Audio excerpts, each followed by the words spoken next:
Je suis Amadou Moustapha Diatta, le directeur fondateur de la ferme pédagogique de Niaguis. J'ai démarré mes activités en 2018 à la fin de mes études en Master Finance. Étant soucieux de ma localité avec toutes ces opportunités qui s'offrent dans cette belle commune qui est Niaguis, ma fierté, c'est mon village natal. C'est là-bas où je suis né. Et maintenant, j'ai décidé de revenir pour vraiment montrer aux jeunes que c'est possible de rester et réussir au village. Et quand j'ai fini mes études en Master Finance, j'avais intégré d'abord le monde professionnel à travers les structures financières de la place.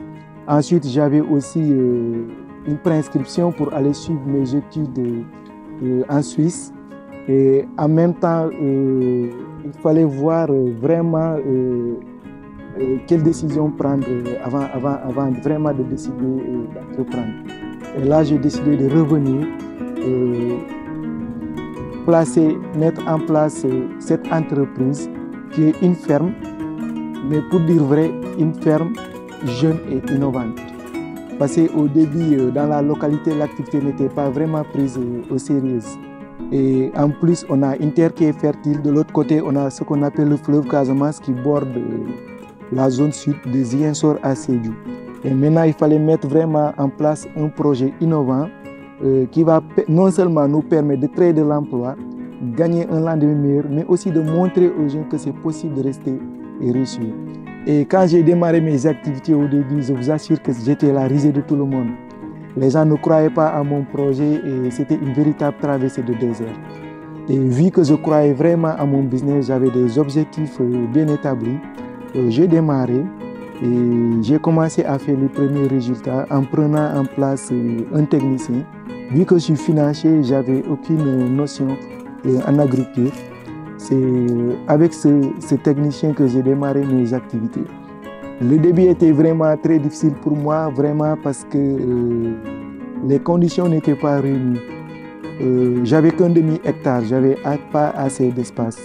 Mais quand même, avec le peu que j'avais, je me suis consacré à travailler à temps plein. J'ai travaillé au bout d'un temps, j'ai participé à ce qu'on appelle les vacances citoyennes.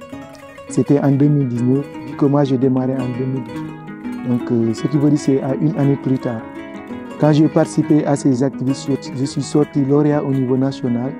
Et ce qui m'a permis de recevoir la visite du ministre de la Jeunesse à l'époque, c'était Néné Fatoumata Tall.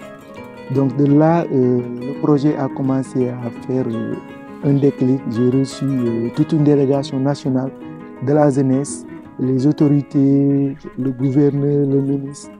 Et tout ce beau monde a envahi la ferme.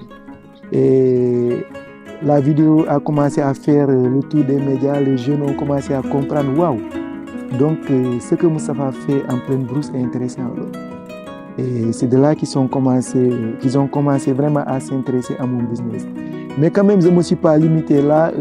J'ai proposé le modèle aux établissements. Parce que la ferme, elle est pédagogique. Donc on fait non seulement de la formation, mais on produit en même temps.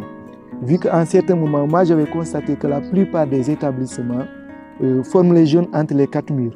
Et moi, l'objectif, c'est de les offrir vraiment un bon business au retour. Les jeunes sont formés théoriquement à l'école, mais ensuite, on me les envoie. Moi, je les forme en pratique.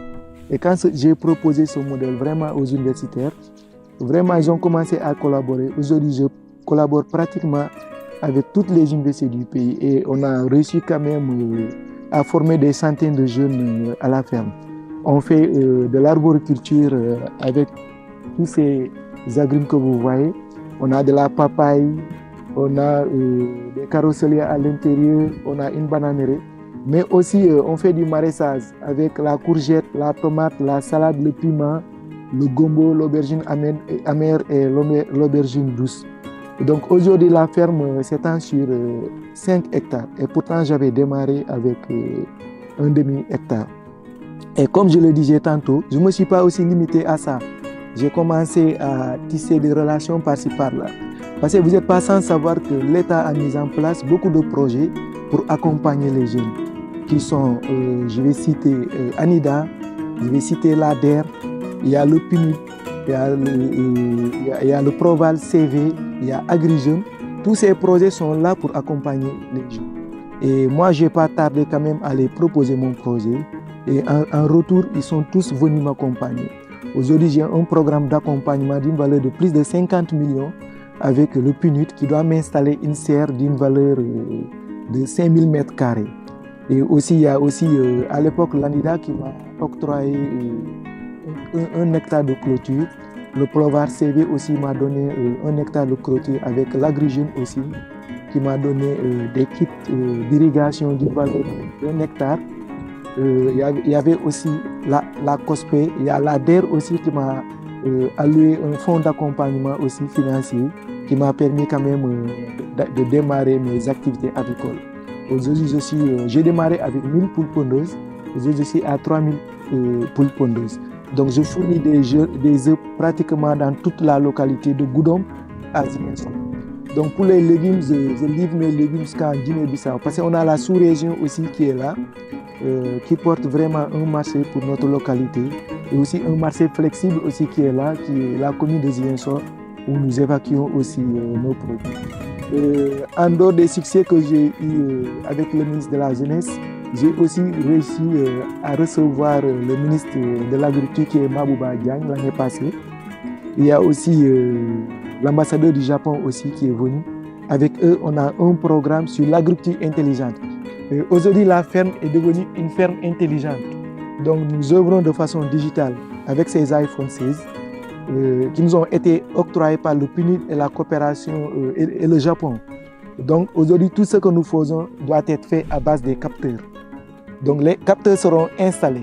À partir de ces mois, je pourrai lancer des alertes à mes travailleurs qui sont à la ferme pour leur montrer qu'il y a une maladie quelque part n'est pas arrosé, ou bien il y a un problème quelque part.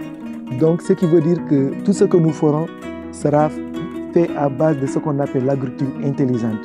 Donc, on a démarré avec l'expérience locale parce que les moyens n'étaient pas réunis au début. Mais maintenant, vraiment, nous sommes une ferme, je dirais, VIP.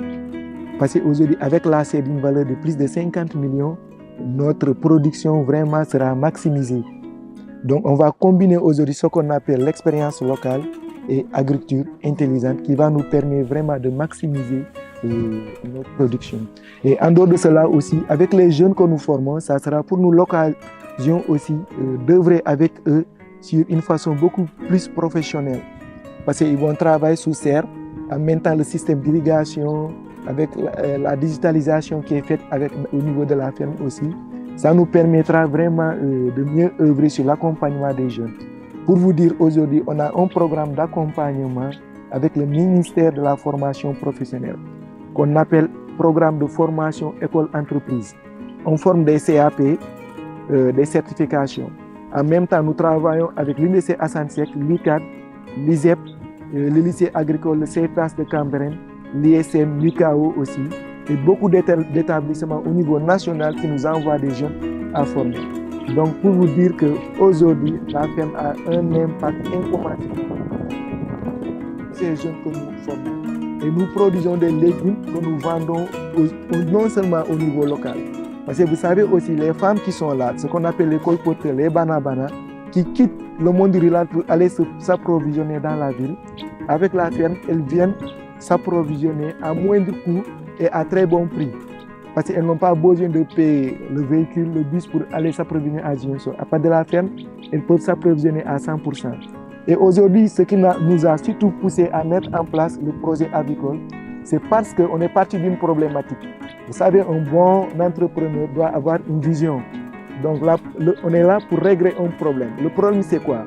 Ce sont les œufs qui quittent les Niayes. Parce que la plupart des œufs qui sont vendus à Ziguinchor viennent des Niayes. Et maintenant, moi, voyant cela, j'ai jugé nécessaire de mettre en place le projet avicole, en mettant en place une bande au début de 1000 sujets qui va me permettre quand même de fournir des œufs sur le marché. Maintenant, les boutiquiers qui sont là à l'aventure viennent s'approvisionner à très bon prix à la ferme. Mais quand même, nous avons les grandes surfaces qui sont là, telles que Auchan, les supérettes, les boutiquiers qui sont dans la ville à Ziguinchor qui viennent aussi s'approvisionner ici à partir de la ferme. Et surtout aussi les femmes qui sont là dans le village, qui ont des tables par-ci par-là, qui viennent s'approvisionner et vendre les légumes. Donc en dehors de l'emploi qu'on a créé, parce que moi j'ai démarré avec 2 employés, aujourd'hui j'ai plus d'une quinzaine d'employés dans la ferme. Et pour le répéter encore, on a formé plus d'une centaine de jeunes ici. Donc le projet vraiment a un impact vraiment au niveau national et au niveau international. Parce que j'avais sacrifié un boulot, j'ai sacrifié un voyage et aujourd'hui je vous dis que je parviens à voyager partout où je veux dans le monde et je le fais facilement parce que je suis entrepreneur, j'ai mon compte en banque, j'ai des flux j'ai un mouvement qui me permet quand même de montrer des preuves qui me facilitent de voyager un peu partout. Et l'année passée d'ailleurs j'ai fait la Bavière, j'ai fait le tour de l'Allemagne, encore de Munich. Et l'année passée aussi, j'avais le plaisir d'aller faire une formation en France en aquaponie. Mais malheureusement, avec les partenaires et les travaux que j'ai eu à faire, j'ai dû sacrifier aussi ce voyage, le temps de me rattraper avec le temps. Donc, encore une fois, je tiens quand même à saluer mes partenaires qui sont vraiment le PNUD et les autres partenaires que j'ai eu à citer, avec la coopération allemande, Progal CD, l'ADR, et l'Agri-Jeune et tous ces programmes vraiment qui ont cru à mon projet et l'État aussi qui a cru à mon projet. C'est à ce qu'aujourd'hui, je suis devenu Amadou que tous les jeunes veulent découvrir dans la localité. Maintenant, si j'ai un message à lancer aux jeunes, c'est de vraiment les inviter à rester et investir dans notre localité. Et c'est possible. La preuve en est là. Nous, on a fait nos études supérieures, on a voyagé, ensuite nous sommes revenus. Et en plus aussi, il y a beaucoup de programmes d'accompagnement qui sont là pour les accompagner. Il y a le CCA qui est là, il y a le FONGIP, il y a l'ADER, il y a le Sénégal Service qui est là où ils peuvent trouver beaucoup d'informations. Il y a ANPEJ, il y a la 3FPT aussi qui est là pour leur donner le maximum d'informations. L'entrepreneuriat, ça ne demande pas toujours au début un fonds d'accompagnement pour démarrer. Il suffit d'avoir une vision et un problème qu'il faut régler. Et le tout, ça demande aussi de la résilience. Un jeune qui veut réussir dans sa vie doit être résilient et surtout avoir une bonne motivation. La patience aussi. Parce que si vous voulez réussir, ça demande vraiment beaucoup de patience et surtout se débarrasser de son confort. Donc vraiment, voici en grosso modo beaucoup de conseils qui peuvent vous pousser vraiment à réussir dans l'entrepreneuriat et c'est possible. Il suffit d'avoir beaucoup de courage, une vision et surtout de la résilience telle que je l'ai dit. Bonjour, je me nomme Memne Binta Ndiaye, j'ai 21 ans, j'habite à Oussouye. Je suis titulaire d'un BTS en production animale à l'ISEP de Bignona. Je suis là à la ferme de développement durable de Niaguis grâce au programme de PUF2E. Grâce à ce programme, je suis là en tant que stagiaire. Je suis un peu dans tout ce qui est production animale, aussi dans la gestion. J'apprends un peu comment se passe la gestion dans l'entreprise et tout. Aussi, j'essaie d'exercer ce que j'ai appris théoriquement à l'école. Je le mets en pratique ici. Grâce au programme aussi, on a l'occasion de faire des cours théoriques on a 20% de théorie et 90% de pratique.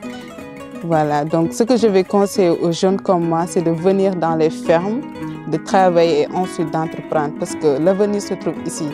Dans l'agriculture, on peut travailler, avoir ses propres revenus et ensuite vivre sa vie comme on le veut. Donc en tant que jeune, je vous invite à venir faire des pratiques, surtout faire la pratique avant de pouvoir s'engager dans le métier, parce que c'est très important de pouvoir connaître ce que tu fais avant de s'engager. Ok, merci beaucoup.